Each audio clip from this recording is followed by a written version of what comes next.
The bottle was empty again. I stared at the orange prescription container, my hands trembling, not from anger this time, but from the familiar warning signs, the tingling in my fingers, the strange taste in my mouth, the slight disconnect between what my eyes saw and what my brain processed. I'd refilled this prescription just 10 days ago. 60 pills. Now, nothing but cotton and my sister's perfume lingering near my dresser. Blythe, I called out, already knowing how this would go. She appeared in my doorway, leaning against the frame with practiced nonchalance. At 22, 2 years older than me, she still acted like we were teenagers fighting over borrowed clothes. What pills? My Cara. My anti-seizure medication. The pills that keep me from having grand mal seizures. Those pills. She rolled her eyes. Those pills. God, Avery, you're so dramatic about your condition. She used air quotes like my epilepsy was something I'd made up. I had a headache. I took a couple. A couple? The bottle is empty. That's 60 pills. Sharing is caring, Blythe said with a shrug. My mother's voice rang out from downstairs, sharp and dismissive. She appeared behind Blythe, her face already set in disapproval, directed at me, not my sister. Stop being so selfish, Avery. Selfish. I gripped the empty bottle so hard the plastic cracked. These aren't Advil, Mom. They're prescription anticonvulsants. Without them, I could. Could what? My father joined the party, his expression one of tired annoyance. Have one of your convenient episodes? Interesting how they always happen when you want attention. Convenient. As if I chose to have my brain misfire. As if I enjoyed waking up on floors, confused and in pain, with people staring. As if I scheduled my seizures for maximum sympathy. The last one happened at work, I said quietly. No family around. Who was I trying to get attention from? Your coworkers, obviously, Blythe smirked. Probably trying to get out of doing your job. This had been my life since my epilepsy diagnosis at 14. What started as absent seizures, brief moments of zoning out, had progressed to full tonic-clonic seizures by the time I was 16. The medication controlled them well when I actually had access to it. But in the Schulman family, my medical needs were seen as an inconvenience at best, manipulation at worst. Blythe had learned early that she could take my medication without consequences. She sold some to her friends who wanted to get high, took others herself for the mild buzz they gave people without epilepsy. My parents enabled it, insisting I was being dramatic about needing every single pill. I need to go to the pharmacy, I said, trying to keep my voice steady. I need an emergency refill. Your insurance won't cover another refill this soon, Mom said. You'll have to wait until next month. Or, Dad added, you could stop being so rigid about your medication schedule. Missing a few doses won't kill you. Except it could. Literally. But they'd never listened to my neurologist's warnings. They had rolled their eyes when Dr. Garcia explained about breakthrough seizures and status epilepticus. They decided my epilepsy was just another bid for attention. Like when I'd pretended to need glasses, I was severely nearsighted, or when I'd claimed to have migraines, later confirmed as a coexisting condition with my epilepsy. I retreated to my room and called Dr. Garcia's office, explaining the situation. Her nurse, Lucia, knew my family's dynamic well. Avery, this is the 4th time this year. You need to file a police report for theft of controlled substances. They're my family, I said weakly. They're endangering your life. But I know you won't report them, so here's what we'll do. I'll call in an emergency supply to a different pharmacy. Pay cash. Keep them somewhere your sister can't find them. I thanked her and hung up, then looked at my bank balance. $47. The medication would cost at least $200 without insurance. My next paycheck wasn't for a week. That night, I felt it building, the electrical storm in my brain that always preceded a seizure. I lay in bed, muscles tense, trying to will it away. Mind over matter, my father always said, as if I could think my way out of a neurological disorder. I made it through the night, but the next day was harder. The aura, that strange feeling of impending doom, followed me like a shadow. My coworkers noticed my trembling hands, my difficulty focusing. Avery, are you okay? My supervisor, James, pulled me aside. You look like you did before. I'm out of medication, I admitted. My sister took them. I'm trying to get more, but his face darkened. Go home. This isn't safe. And Avery, you need to do something about your family. But what could I do? I was 20, working retail, barely making enough to cover my expenses. If I left, my parents would take me off their plan, and I couldn't afford my prescriptions on my own. Moving out meant choosing between rent and medication. Staying meant having my medication stolen, but at least I had housing. At least I had coverage. It was like being trapped in a fire, burned if I stayed, burned if I ran. The seizure held off for 3 days. 3 days of increasing symptoms, of my family mocking my theatrics as I struggled with coordination and speech. Blythe wore my pills on a chain around her neck. She'd made them into some kind of twisted jewelry, drilling holes through the capsules and stringing them like beads. Look, she laughed at dinner, tugging at her necklace with theatrical flair. I made a drama necklace. I'm thinking of calling it Avery. My parents laughed with her.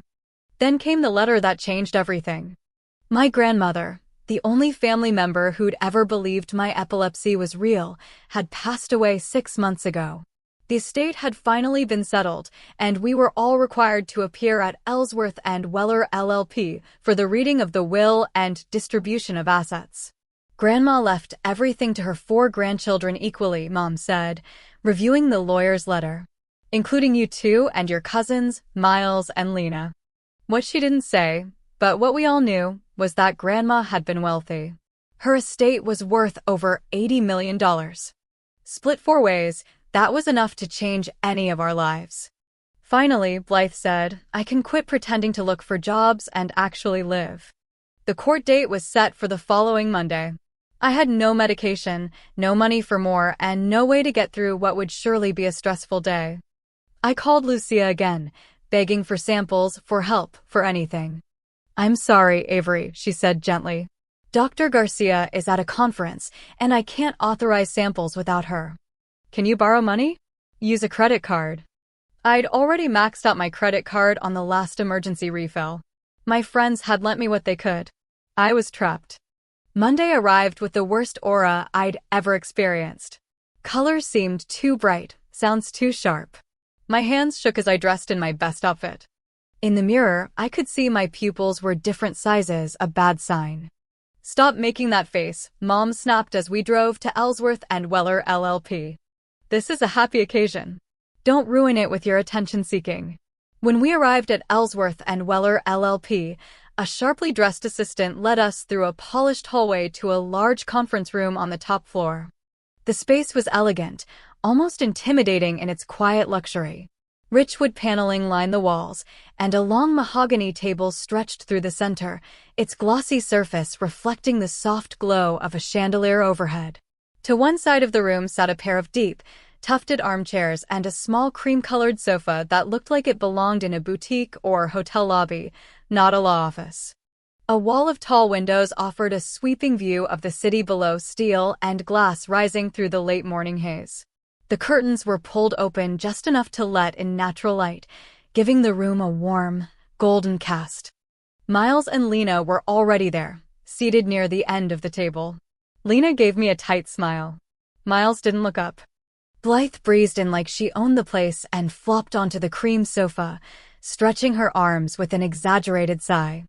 I stayed standing, palms sweating, my vision just starting to blur at the edges. We waited in the elegant room while the lawyer, an older man named Mr. Collin, reviewed the paperwork. My cousin sat across from us, avoiding eye contact.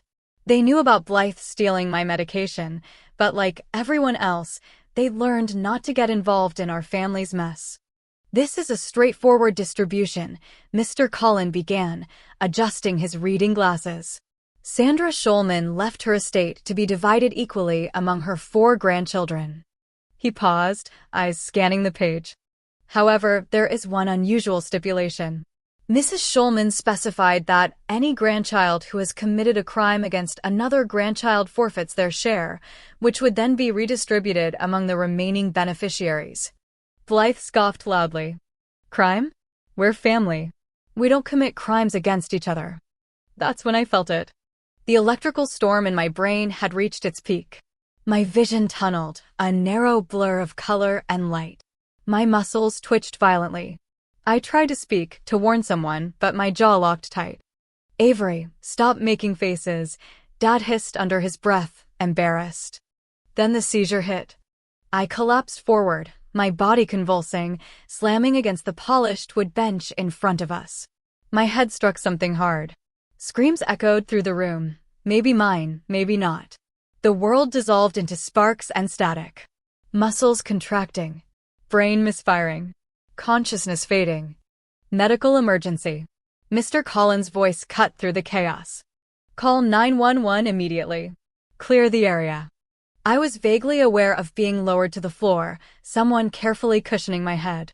The seizure felt endless, wave after wave of brutal, full-body convulsions that left me gasping when I could breathe at all. Then came my father's voice, sharp and frustrated. Stop that right now.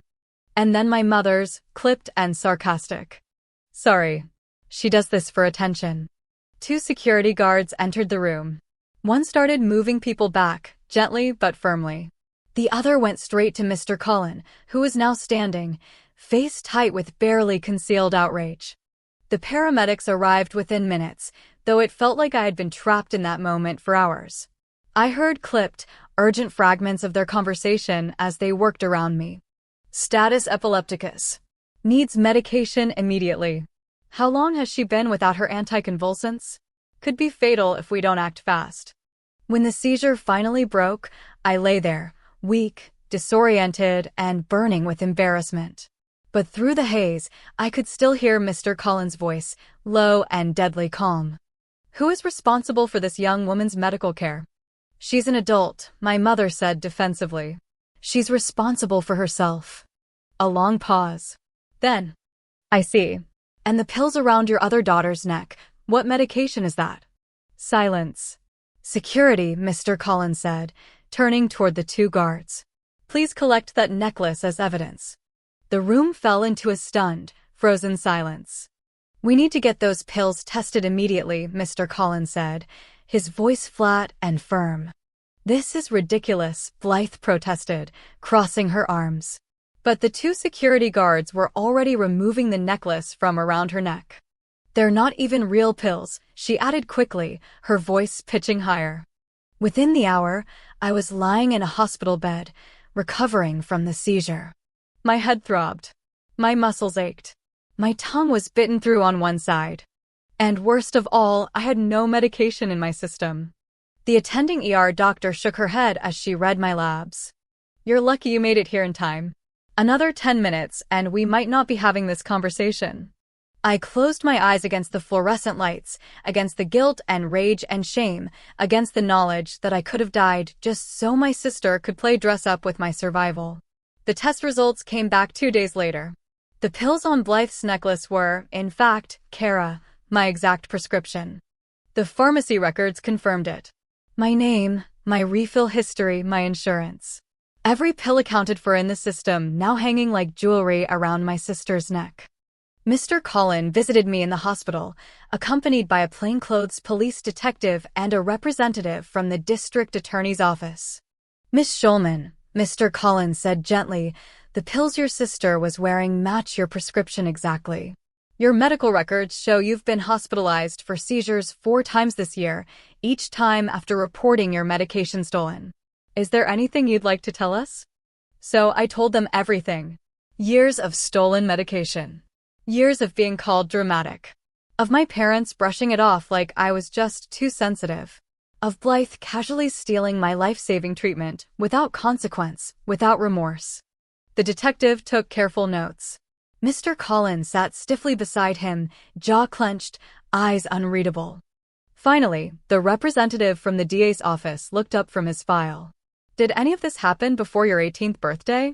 I nodded. Yes. He closed the folder slowly, like it suddenly felt heavier. Theft of prescription medication is a felony, he said, his voice flat, emotionless, like a judge reading a verdict. Especially when that medication, if withheld, could lead to serious harm or death. And even more so when the victim is a minor. He looked me straight in the eye. We're taking this case seriously. Your sister may face multiple charges. And we believe the public needs to see the consequences of this kind of abuse. We're preparing to move forward. We intend to make an example. The aftermath was swift. Blythe was arrested for theft of controlled substances and reckless endangerment. When police searched her room, they found cocaine, weed, and a stash of my pills, more than enough evidence to confirm a dangerous pattern of abuse and neglect. My parents, confronted with undeniable proof of their complicity, were arrested as well for aiding and abetting the theft of a controlled substance and medical abuse of a minor. Faced with the reality of my condition, witnessed firsthand by a judge and documented by paramedics, they could no longer deny the truth. The call came from the county jail's holding center. A robotic voice announced the connection before my mother's voice came through, small and shaky. "I'm sorry," she said quietly. "We thought, well, Blythe said the pills made her feel good. Helped her focus. We didn't think you really needed every dose." I closed my eyes, the ache behind them deeper than the pain in my body. "I could have died," I said flatly. "Every seizure risks brain damage or death. You watched me seize for years and still thought I was faking." There was silence on the other end. For the first time in years, she had no answer. Once I was discharged from the hospital, we gathered again, this time in a more private wing of Ellsworth and Weller LLP. Mr. Collins' office was as stately as you'd expect from a firm handling multi-million-dollar estates. A massive oak desk anchored the space, polished to a shine and lined with neatly stacked legal briefs. Behind him, shelves of leather-bound volumes stretched floor to ceiling, their spines worn but dignified. 3 high-backed chairs faced his desk. I sat between Lena and Miles, the tension between us replaced by a quiet understanding. Mr. Collin folded his hands and spoke calmly but firmly. "This constitutes a crime against another grandchild," he said. "The stipulation in Mrs. Schulman's will is clear." No one interrupted. The ruling was decisive. Blythe's share of the estate was forfeited, her portion to be split evenly among the remaining heirs. My share came to $28 million. Enough to change everything. The district attorney lived up to his word. He said he wanted to make an example, and he did. The case made headlines. DA pursues felony charges in family medication theft scandal. Schulman family under fire after medical neglect case turns criminal. Our faces were everywhere. News anchors debated it. Comment sections exploded. Everyone had an opinion on the sister who wore life-saving medication like jewelry, and the parents who watched their daughter seize and called it drama. Our names trended online. People had opinions, outrage, and disbelief. But most of all, they had questions. How could a family let this happen? The courtroom was packed on sentencing day. I sat quietly in the back row, hands folded in my lap, nerves buzzing under my skin. I wasn't there for revenge. I was there because I needed to see it through. I wasn't sure why I came closure, maybe. Or just to prove to myself that I had survived what they all tried to ignore. Blythe stood next to her public defender, still trying to look unaffected, shoulders back, arms crossed, chin tilted just slightly upward. But when the judge's voice cut through the silence, 2 years in county jail. She blinked hard. Her chin quivered. One tear slipped down her cheek, followed by another. No outburst. No sobbing. Just quiet, unraveling emotion. The reality finally sinking in. Then it was our parents' turn. They stood together, closer than I'd seen them in years, but both looked as if they'd aged a decade. 6 months in jail, the judge continued, followed by 6 months probation and mandatory therapy. My mother dropped her gaze to the floor, her shoulders sagging. My father kept staring straight ahead, but his hands trembled at his sides. There were no more excuses. No more dismissive tones. Just the long, echoing silence of shame and justice finally being done. The irony wasn't lost on anyone. Blythe's greed for my medication, what she once treated like costume jewelry, had cost her a fortune. The felony conviction ended her dreams of coasting through life on grandma's money without ever lifting a finger. Her fourth of the inheritance, $21 million, gone in an instant. I moved into my own apartment, a small, sunlit, and completely mine. My medication stays safely locked in a fireproof safe that only I can access. I see a new neurologist now, someone who listens. Someone who doesn't dismiss me. He's helping me recover from the damage caused by years of interrupted treatment. But the truth is, it's not a full recovery. My seizures, once well controlled, are more frequent now, a direct consequence of years of inconsistent care.